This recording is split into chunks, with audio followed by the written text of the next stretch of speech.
Okay, I'm here with Reece Humphrey, a three-time world team member and three-time U.S. Open champion. What are you up to these days, Reece, with the NJRTC? Yeah, so that's it. The NJRTC is the New Jersey Regional Training Center. We work with Princeton and Rutgers on the senior level. Freestyle guys trying to make world and Olympic teams. I just got that coaching gig about a month ago, and we hit the ground running. I've brought 4 separate senior level athletes out. I don't want to name names. Got a couple things in the works, but we can't really talk about it until they sign the line. So a couple big names heading out this way, but they already have 2 great programs. Rutgers is a top 10 program, and Princeton is at an all-time high in their history. So everybody's doing great. Both programs are all in. These guys really want to be successful. They want to win, and it's evident. It's proving. And so watch what happens when they get some senior level guys in the room. Me being here, the excitement is really high. It's been so positive. It makes my job really easy. Everybody's doing a great job. Excited to be in New Jersey. I call this my home. And so we're just getting started, though. Well, I like what both staffs are doing. Both staffs are doing a great job. And you know, you're from all over, West Coast, Midwest, Ohio for college. So how do you like being in the tri-state area, being so close to 3 different major airports, one of the biggest cities in the world, right? New York being right there. What type of help does that have as far as getting, people in to train and all sorts of things? It's awesome, man. It's a really great place to be.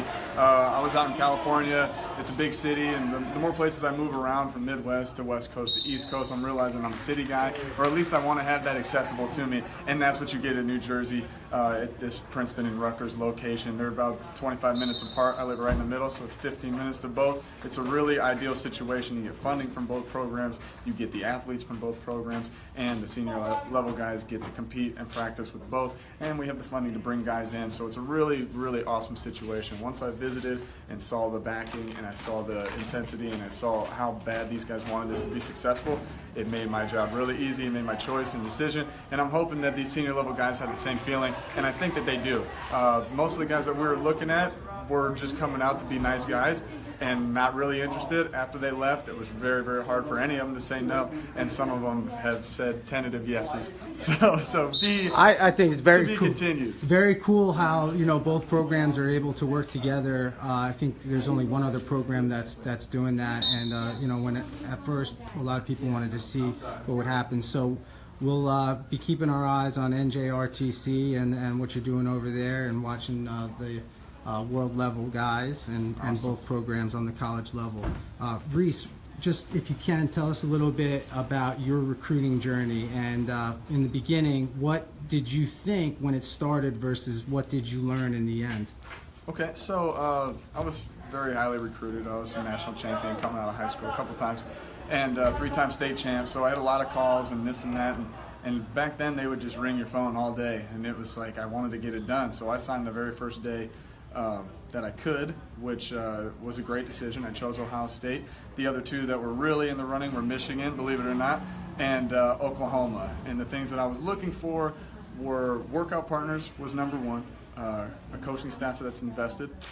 Like I talk about these Princeton and Rutgers guys, they're all in, and they really want it for the right reasons. So I found that in Russ Hellickson, and then it translated into Tom Ryan, Lou Roselli, which ended up being an even better thing. So I needed that, and then also the final decision came. My dad was on the staff at Ohio State, coaching the club there. So that was really the turning point for me. But what did I expect? I expected full rides everywhere, and that's not the case. These guys are planning on building teams to win championships, and if you put all your money into guys, you give everybody a full ride, and you get 5 really good guys, and then you have to spread that money out a little bit. No depth. Trying to get some depth, and so most of the top programs are giving 70 to 80 and then like the occasional full ride maybe later. down the road, tier, maybe your junior, senior year, tiered or scholarships. so it gets a little more spread out. So I know you're a savage. I know you are the best, but sometimes the best take those sacrifices to be on the best team, which only benefits yourself. So that was a little bit surprising to me, but understandable and makes sense now. Well, that's all good now. Things obviously worked out, and you've had a lot of success at both levels. But what would you recommend? Some pointers for the young kid that maybe wasn't a national champ, or even was a national champ. What advice could you lend to them going through this process? Be patient. Listen to everybody and take all your visits. Make sure you're taking all your visits, because even if the very first one you're locked in, I know I'm going to go there, and then it's everything you dreamed of, you still have to have that confirmation, because it's a huge decision in your life. It's going to map out a lot of things. It's going to be who you're networked with and the road that you're going to take after college, which is way longer than the 4 years that you'll be there. But it's a very important decision, so even if you have your mind set on something, take the other 4 visits. I took all of them, and some of them were just verifying the things I already knew, and some of them surprised me and opened your eyes up a little bit. And then you realize what you want and what you're looking for in these programs. So take all your So visits. what did Ohio State do to finalize to get it done? Workout partners for me. I had Jaggers and TJ Enright, and then Lance Palmer came in the year after me. So they were really not that great when I went there, and you can see how fast we went from, I think, 10th or 11th in the Big Ten to 2nd in the country by my 2nd year I was there. So noticing that stuff and not looking at results, but looking at potential, because that's the team I'm going to be on. A lot of times those things they coincide with good years before and after, but I saw the potential and I saw what was happening at Ohio State, and I saw the culture, and it worked out for me. It's easy in hindsight, but that's what I was looking for, and it's what I was hoping for, and then it exceeded my expectations. Yeah. So what's that new room going to look like there? The new facility. I mean, that's going to have a big impact on recruiting, right? Yes, man. Tom Ryan's maybe the best recruiter in the game, if not the best. So a very exciting time for them. The new room, I wish I could have been there for it a little bit, but it's going to be the biggest and best room in the world.